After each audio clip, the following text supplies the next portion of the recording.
যাচ্ছে। আমি to the পয়েন্টে যে একটু আপনাকে জানতে চাই। তো ইরান তো বুঝলাম ধর্মীয়ভাবে তারা এক্সপান্ড করতে চাচ্ছে। আমি জানি না ধর্মীয়ভাবে এক্সপান্ড করতে চাইলে কোথাও অপরাধ হয় কিনা।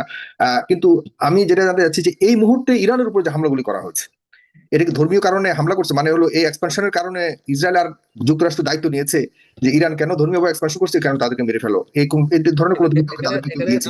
এখানে আপনি একটা ভুল বোঝার চেষ্টা করছেন। হুম, ইসলাম প্রচার করা আর দখল করা এক জিনিস নয়।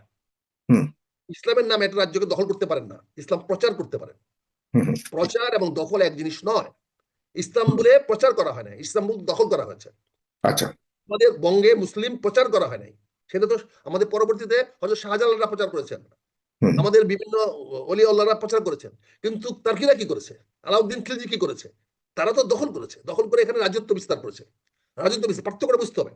না, সেটা আপনার সেটা ধর্মের কারণে না। তারা রাজ্য দখল করা একটা তৎকালীন সময় একটা রাজ্য দখল কিন্তু রাজনৈতিক করেন কালচার ছিল। না, না, তখন যদি আপনার আপনার রাজ্য দখল করে যদি সেখানে যদি চেঞ্জ রিজিয়ম নিয়ে আসেন, বাংলাদেশের জন্য আমেরিকানরা করার চেষ্টা করেছে, আমরা কিন্তু কন্ডেম করি।